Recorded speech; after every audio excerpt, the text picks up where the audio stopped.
Bonjour à tous, dans cette vidéo nous allons parler d'interaction gravitationnelle et d'interaction électrostatique.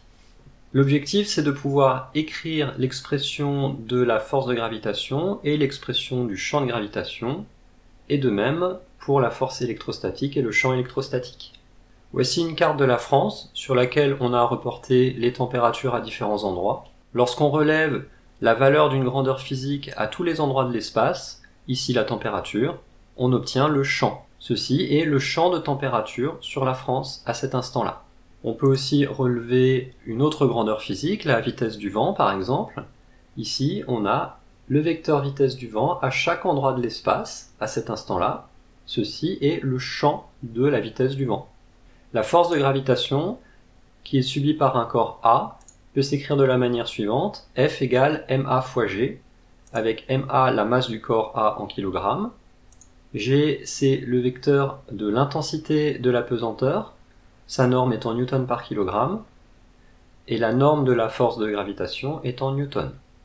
Voici un schéma de la Terre. Si on place un objet massif en un point, il va subir une force qui est directement liée au vecteur G. En ce point, par exemple, la force est dirigée vers le bas, vers le centre de la Terre, donc le vecteur G également, puisque G est collinéaire à F.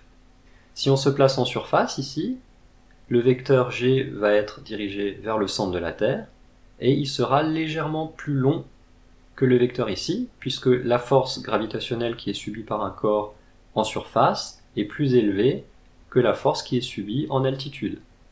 Si on se place ici, le vecteur G sera plus court, puisqu'on est plus loin, il sera dirigé toujours vers le centre de la Terre.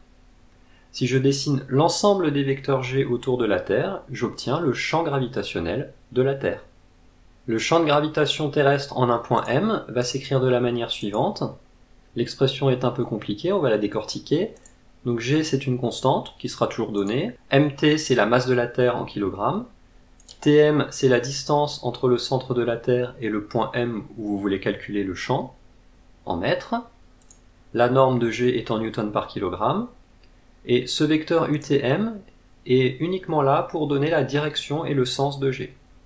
C'est un vecteur unitaire, donc sa norme vaut 1, il n'interviendra pas dans le calcul de la norme, il donne simplement la direction.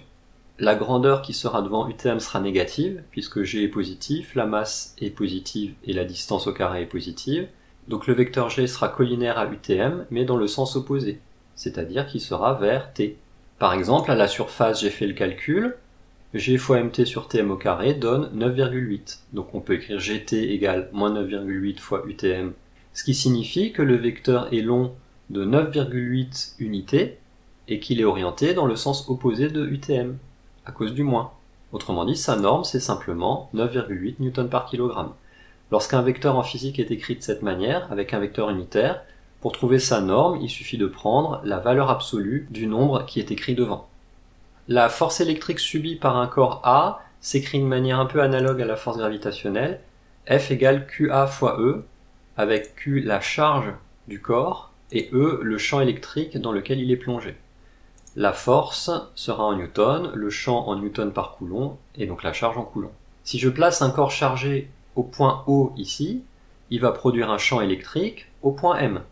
Ce champ s'écrit de manière analogue au champ de gravitation, c'est-à-dire une constante fois la charge du corps B divisé par la distance entre les deux corps au carré. K est une constante, QB en coulomb, OM en mètres, le champ électrique est en newton par coulomb, et on retrouve le vecteur UOM, le vecteur unitaire qui va de O vers M et qui donnera la direction et le sens du vecteur E. Si la charge que je place au milieu est positive, dans ce cas, QB sera positif, comme K et OM sont positifs, E sera dans le même sens et la même direction que UOM, c'est-à-dire qu'il sera orienté vers l'extérieur.